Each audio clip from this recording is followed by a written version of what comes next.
April 1st, 2020, Kara's husband walks in and he lost his job. They've got a brand new mortgage, $60,000 in medical debt, and a bedroom dresser that was falling apart. No money to replace it, so she dragged it into her backyard, painted it with leftover wall paint, and posted a blurry photo to Facebook just to show her friends. The messages started flooding in. Fast forward 2 years, that broken dresser turned into an $80,000 a year in year one in revenue, a paid off $60,000 in debt, a YouTube channel, and a six-figure business built entirely from other people's furniture. Oh, and she'll be the first to tell you she has zero artistic ability. I'm Ryan Atkinson, and you're listening to Self Fit Podcast, where we interview entrepreneurs on their actual advice so you can start a business too. And today, Kara is going to show us exactly how she does furniture flipping while creating some amazing content. So Kara, thank you so much for being here. So excited to have you on. Thank you, Ryan. I'm so excited to be here. It's going to be great. You have a phenomenal content game. This is such a fun topic. For the people that aren't catching on though, give us a baseline. What exactly do you do? Who is Kara Ward? What do you work on? So I'm a furniture flipping mom who spends a lot of time out in my garage. It's a side hustle that turned into a full-time gig sort of overnight and took me by surprise, but it's been a fun adventure. I like it. And what are you doing in revenue? How big is this? Tell us in terms of your YouTube content alongside with just the furniture flipping. Sure. So I average about $250K a year. I've been doing this for 5 years, and I've been out that number for probably the last 2 years. We've been around that area. But by the time I was in my second year, ramping up to the third, we were easily clearing about $150K. It's so cool. So I'm so excited for this. Before we dive into all that, though, let's talk about the origin story. April 1st, 2020, probably a day you remember well. Take us back. What happened? What were the feelings? Yeah, so it was a bad day. I always say it's the worst April Fool's joke ever. My husband came in first thing in the morning. He had his dream job. He worked in events. So he was one of the first ones that were cut when lockdown happened. So he came in that morning and just said, I lost my job. And it was over. There was no severance. There was no nothing. It was Friday's your last paycheck. You're done. It was very scary. There was no safety net. My son was diagnosed with autism when he was 3.5. And so we had about $60,000 worth of medical debt still hanging over our heads. And we just didn't know what we were going to do. We just had no idea what we were going to do. And so, yeah, like you had mentioned, a few days go by, and at this point, everybody's locked down in their homes, and we started watching YouTube, and we fell on a channel of a furniture flipper, and we were like, well, we're kind of bored. We're sitting in our house, and we've been married for 23 years, and we had furniture that we've had that was like a gift when we got married, and so we were like, this is really ugly, and it's outdated. We can't afford anything new. And so we were like, well, let's try to paint it. I think we could do this. And so we did that on a weekend. And like you said, I posted some pictures just on my Facebook page with my friends. And we had 5 or 6 people that responded in my inbox and said, will you flip our furniture? Whoa. And it was pretty crazy because I responded back because we kind of laughed about it. At first, we were like, no. But then when we thought about it, we were like, well, we have to eat. Yeah, we need to eat, and we really can't say no to this. And so we just told our friends, look, we don't really know what we're doing. We just did this on a whim, but we're happy to try, but know that we really don't know what we're doing. Yeah. That's crazy. So what was that alignment like? Hey, take my furniture, flip it, and take a cut, or what was the alignment there? Yeah, so there was definitely a learning curve, right? Because we really didn't. We had no idea. We just kind of guessed at what we thought we should be charging, and then of course covered our supplies, and then we scheduled everybody out. I feel like those 5 people really did schedule with us, and so we scheduled everybody out, and they dropped their furniture off in the driveway 6 feet apart. And I just remember them dropping it off and waving, and we would get the dolly and haul it into the garage. And then a few days later, we'd call them and tell them it was done. And it just started like that. And so it started from, then we'd post more pictures of what their furniture looked like. And then it just kept snowballing. And then they would tell their friends, and then their friends started calling. It really just snowballed and took on a life of its own. And then sort of in between those pieces, I started finding furniture on the side of the street. I started, looking at Facebook Marketplace for people that were giving things away. I was asking family members, do you have any furniture that you want to give away? And just cultivating pieces that way, because I was figuring out, well, not only can we do the commission pieces, but I can also start doing some pieces of my own and see how that goes. Because at that point, we were just in full blown, like, we need to pay our mortgage, we need to eat. Yeah, it was just like fight or flight. We need to pay bills. I can't even imagine, like, as a mom, like, what you were, like, going through or, like, thinking about, but I, like, absolutely, like, love the hustle for you to just, like, try stuff. So was your process as simple as, like, get furniture from street, whatever, make it look good, make it look pretty, and then just resell it? Was that just, like, as simple as the process could be? Absolutely. Yeah. Oh my gosh. So it sounds like a lot of people, like, this is a great, like, side hustle, essentially. You have made it a full-time gig, but would you recommend people to start this as, like, a side hustle? It's absolutely a wonderful side hustle. It took about a year and 2 months, I think, until he had another job. So we had to go just hardcore, like this was the job. But after he got a job and we could cool down a little bit, this turned in just the most amazing side hustle. So I cool. easily cleared $4,000 a month, just part-time, working from home. I homeschool my kids.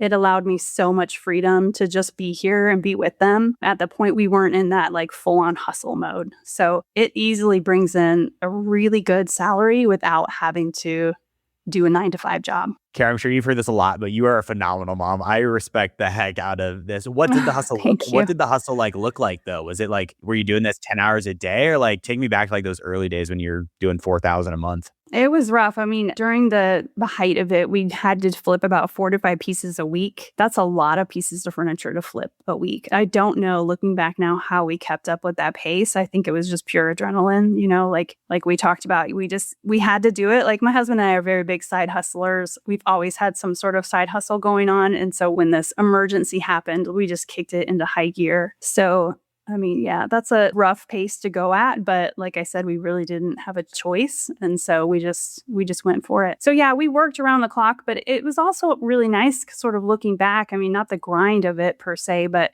you know, we were able to be here with our kids. You know, I kept homeschooling the whole time, so they never missed a beat. They didn't know anything was, you know, really different besides the fact that we couldn't go anywhere, but you know, mom and dad were always around, and you know, we had dinner on the table every night, and we just had a lot of family time, and it just really allowed us to connect with each other during a really scary time in the world. I like it. We're getting actual for listeners on like finding inventory and like flipping it, but content's a big part of your game as well. What's like the content side look like for you now? Well, the content side's really interesting. I know we might get into this a little bit more, but once pretty much the full year was over of flipping furniture, I held up a little sign on my Instagram that said, you know, we had paid off $60,000 of debt in this much time. And I just posted it on Instagram, thinking nothing of it. And the next day, Dave Ramsey team ended up in my inbox, and they saw the post and they said, will you drive to Nashville and be on the show and tell us your story? And so I had no intention of being a content creator. I didn't know what it was. It was, you know, literally I'm flipping furniture to feed my kids and pay my mortgage, and thinking about social media was the farthest thing from my mind. So of course we agreed, and we're still sort of coming out of lockdown at this point. And so it took probably 9 months from that initial contact to actually get to Nashville to be on the show. And during that time, you're speaking with them a lot and figuring things out. And one of the phone calls when I had with them, one of the guys said, you know, have you picked up a camera and started filming? And I was like, no, why would I do that? And he's like, you have literal gold in your garage. Like, people want to see what you're doing. They want to hear your story. I mean, this is absolutely so inspiring to people that are in so much debt. Like, you've got to share this with the world. And so that's what we did. We started picking up the camera that weekend. I didn't know what I was doing. I don't know how to edit. I didn't understand any of this world. And lo and behold, about 5 months into it, our YouTube channel got monetized, which is crazy. It normally takes a YouTube channel about 1.5 years on average to get monetized. So in 5 months, we started making money on YouTube, and that just snowballed into a whole world of its own. So it's very interesting. Are you working a 9-to-5 but dream of entrepreneurial freedom? Look no further than the Upflip Academy, the #1 entrepreneurial platform with 20 plus step-by-step courses taught by active business owners, live workshops, hands-on skill training, a business idea database, and a thriving entrepreneur community to keep you accountable. Click the link in the description below to join the Upflip Academy today and make this the year you stopped dreaming and started building your business without guesswork. The moment that you paid off the debt, I feel like I should have hit on that like more? Like, what was that feeling? I mean, $60,000 in medical debt that's a large bill to pay. It's so freeing. We had been carrying that debt around for probably 8 years. Oh, That's it for people who have never been in debt before to go. And at the height of it, we probably were close to $100,000 in debt. wow. So we had been chunking away at it before all of this happened. But, during the pandemic, those credit card bills didn't stop coming. They still wanted their money. And so it was like, what in the world are we going to do? So yeah, it's a huge amount of debt to carry around for anybody. And so when we had finally paid that out, obviously we had a huge celebration. And then of course, getting on the Dave Ramsey show and being able to do our debt-free scream was just really unreal. And after that, we worked just to being completely financially free. So we are financially free and no bills come anymore. No bills come anymore. Let's talk about how people can get actionable here. Finding inventory. So let's just say, holy smokes, this is super inspiring, super motivational. Like I know some listeners are thinking about right now. Let's talk about sourcing process. If someone's like, okay, I want to do this as a side hustle. I want to make $4,000 a month. Where should they look for first to get their furniture? And like, what are you searching for? The easiest things I think are like most places have around here, they call them like dump days, where you can find where they do bulk trash and you can drive around and see what people have put to the curb. You would be shocked at how many pieces of furniture people put out on the curb. So that's one way. Obviously, that's totally free, which is a great way to start. I am a big believer in this business of keeping your inventory and your costs really, really low so that your margins are just awesome because it is so easy to find free or cheap furniture.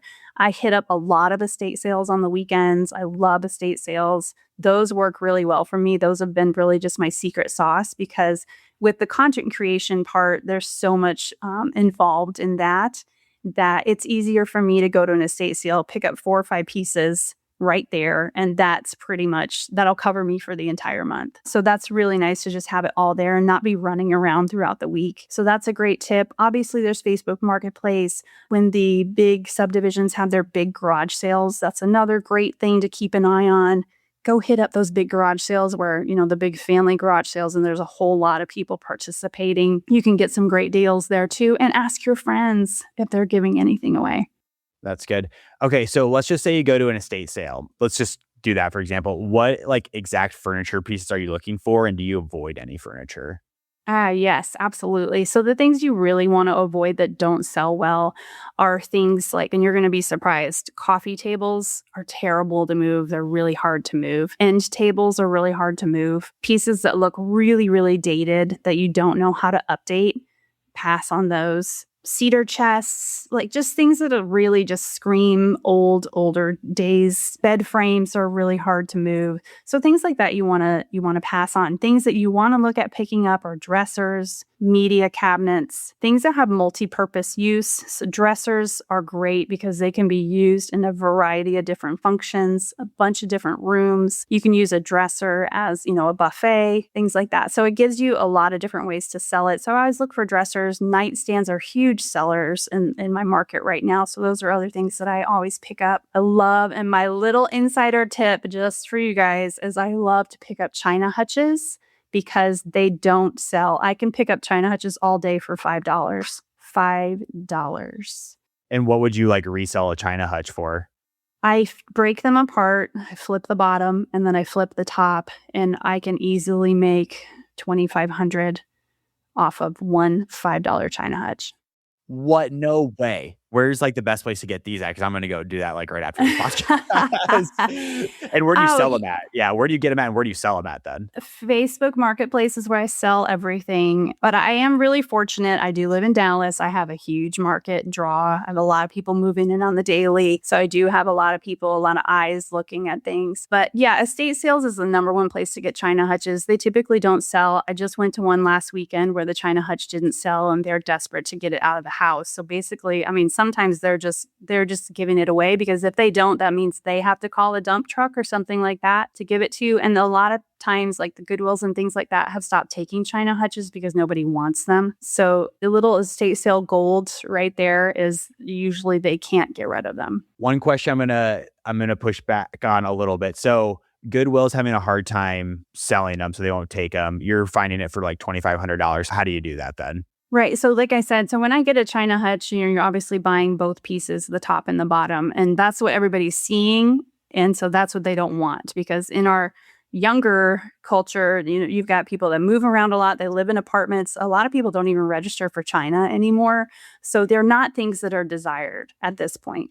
So what I will do is take the bottom part of it and turn it into a media cabinet or a buffet. I'll take the top part of it, I add legs to it, and it looks like a curio cabinet. And so we're talking two different sellers. I'll have one person that buys the hutch bottom and one person that buys the hutch top, and they can go anywhere from $1,000 to $1,200 for either piece. For everything that you buy, are you like refurbishing it or like making it look better? Yes, everything that I buy, I'm refurbishing it. Sometimes in the summer, it gets so hot here, Ryan, in Texas. So hot. It's ridiculous. And I don't want to be stuck in the garage. So sometimes I am looking for just those super easy couches that you can just run the steamer over and freshen them up. Or sometimes I flip a lot of chairs and things that just need a real simple, clean little restore finish maybe, and restage them, and they're in and out the door. I do that sometimes on a weekend, and I make an extra $1,000 without having to pick up a sander. It's super, super simple to do.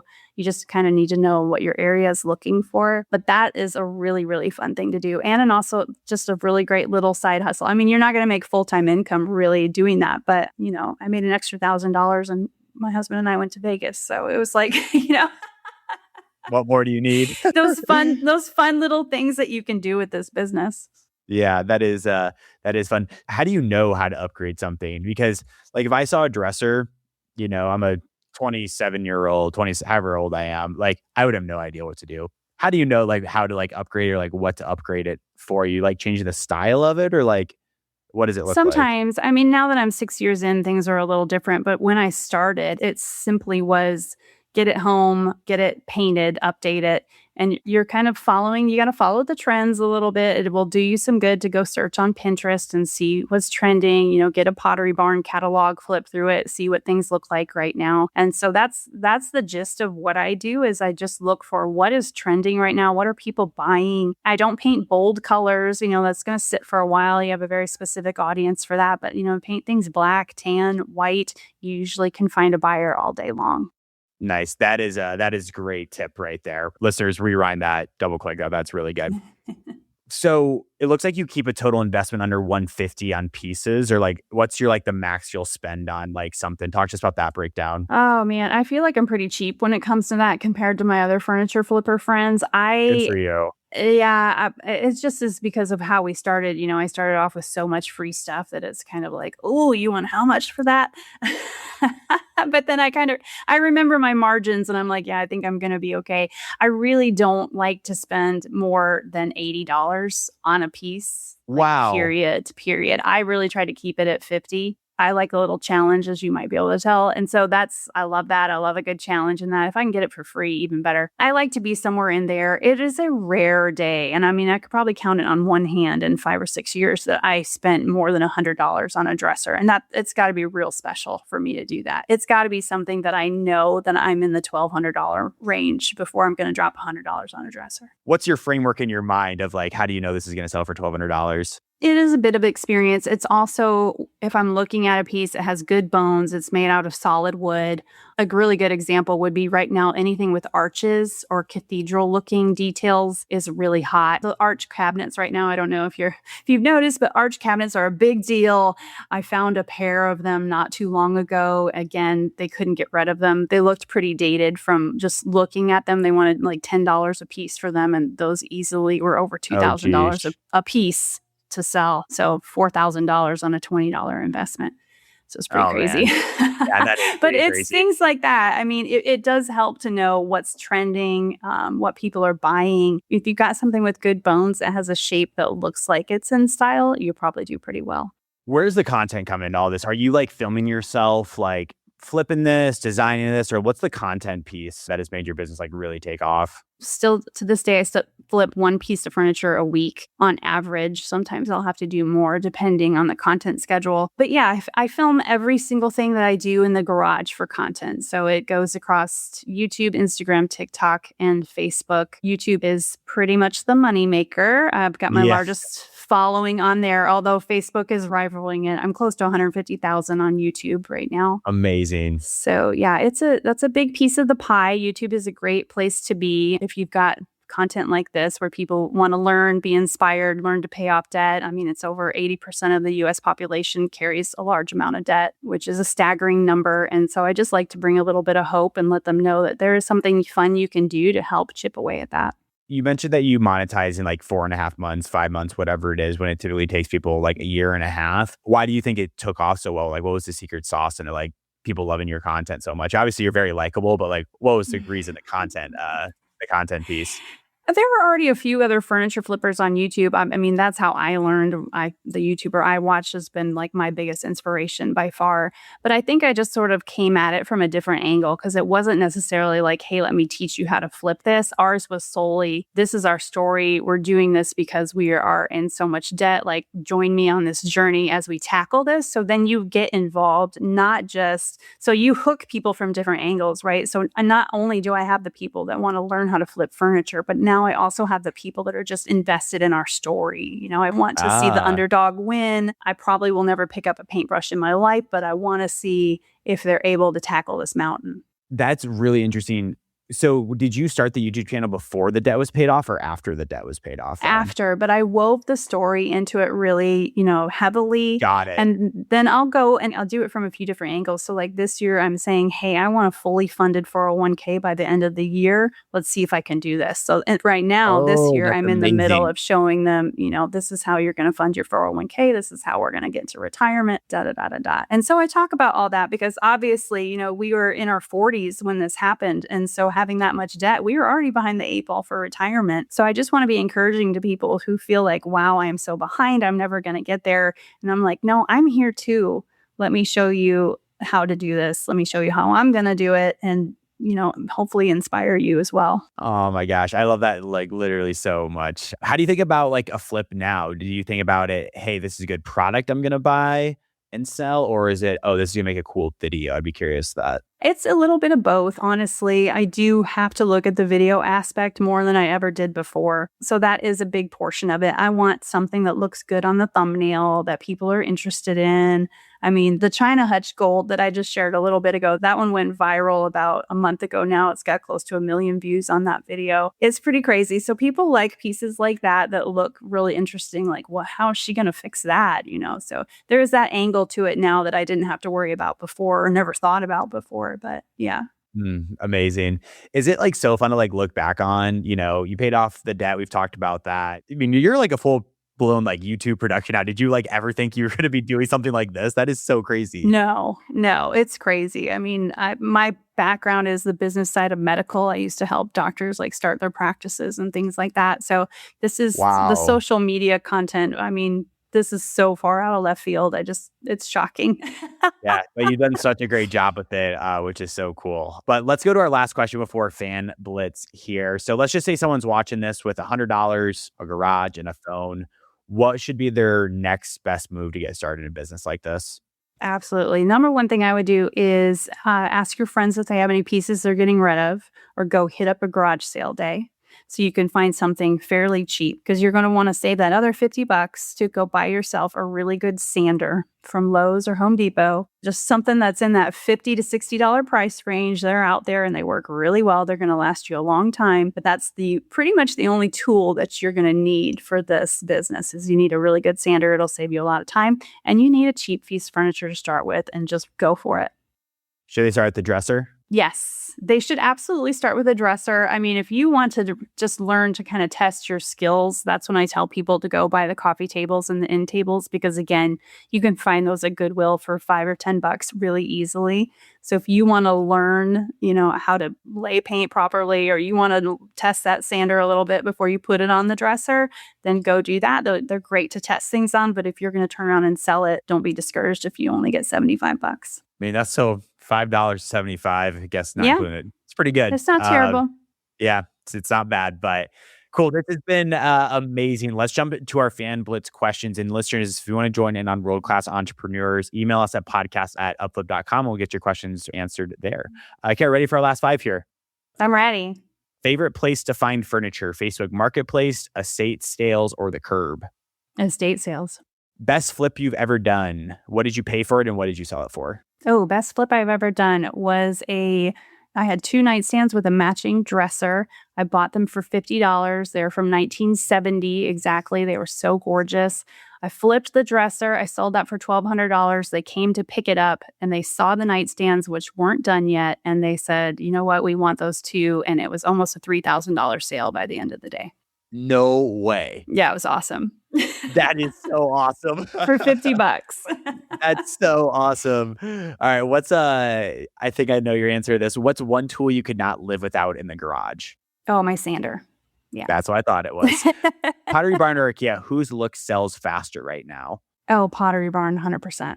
Then very last one for you. Someone offers you $500 cash for a piece you know is worth $900. Do you take it? Do you walk? What do you do? Oh, I walk all day long.